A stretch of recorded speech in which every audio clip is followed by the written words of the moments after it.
By popular demand, the tale of Princess Kaguya. Based on the famous Japanese folktale that sadly I don't really know, so I'm not going to be able to compare it that much. What I do know though is that this is a film that has a totally distinct artistic style that is all its own.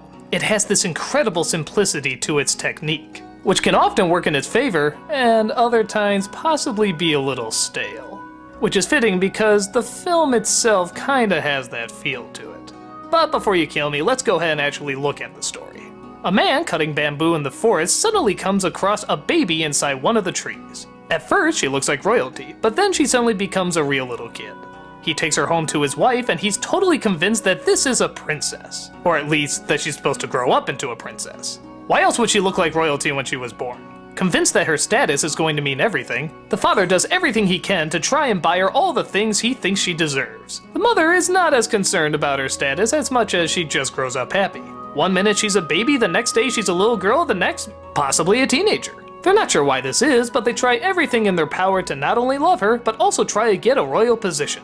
Which, I'll admit, is a little confusing in this world. They sort of get her etiquette lessons and get this really nice place to live in, but her parents aren't king or queen, so why would she be a princess? Either way, that doesn't seem to stop them as they go around parading to everybody that she is in fact a princess. Soon she starts getting all this attention and all these suitors start coming in, but as par for the course, she doesn't really like being a princess, doesn't really like the suitors, and is constantly getting into trouble.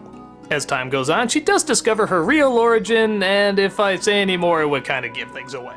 Let's just say it's definitely more supernatural stuff. The best parts of the film are the beginning and the ending. The beginning for the tight family connection and how lovable they are working off each other, and the ending for its dreamlike imagery as well as tone with sort of a bittersweet send-off. I dare say it's almost a little too strange in how rushed it is, but it still leaves an interesting feeling. The middle is where it's the toughest to get through. One, we've seen all these cliches before. The princess who doesn't want to be a princess, so she's going to fight back and be rebellious, and all the people are going to tell her to be this other thing, and yeah, seen it, not too much that's new. But on top of that, it is just so slow moving. There are so many moments that drag on and on. I remember thinking to myself, this should be over in a few minutes. Why are we focusing 10 to 20 minutes on some of these subplots? For example, she gives a challenge to each of these three suitors that try to win her hand. They're all impossible challenges, but nevertheless all the suitors try and accommodate anyway. This should only take up like 5-10 minutes of the film's time, but I think it goes on for something like 20 or 25.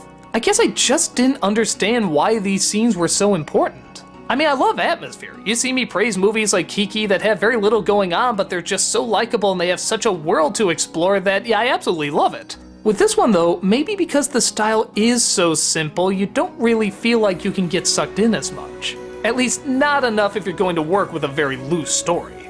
The style itself, I'm gonna be very honest, I was kind of expecting a little bit more with. For example, there's a scene where she really gets her feelings hurt and she runs out of the palace and all of a sudden everything goes really sketchy and it just looks unbelievable. This is inspired an animation style that actually works around the emotions of the character. Holy smokes, this is ingenious. Maybe the more confident she feels, the more together and straight the lines will be, or the more she's falling apart, the more the animation will look more rugged and sketchy and yeah, holy smokes, this is almost like a totally new way to do animation. It could actually revolutionize some things.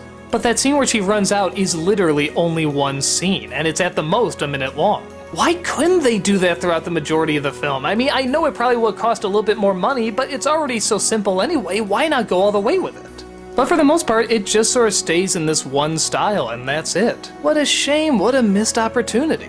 So did I dislike the film? I don't know if I can say that. I mean, it was still so engaging to watch, and yeah, it was slow moving, but I still wanted to know where it was going. There are still a lot of scenes that have a lot of imagination and sort of play with tone a little bit, almost like something out of a dream.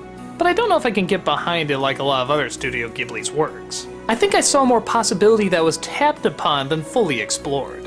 Which isn't totally bad. I mean, I'm glad something new was done here, I just wish it could have gone all the way with it. So again, kind of a mixed review, but I would still lean towards that is worth checking out because, hey, it is still great artistry. And it is still a story that I want to know by the end what was going to happen. Take that for what you will and decide for yourself.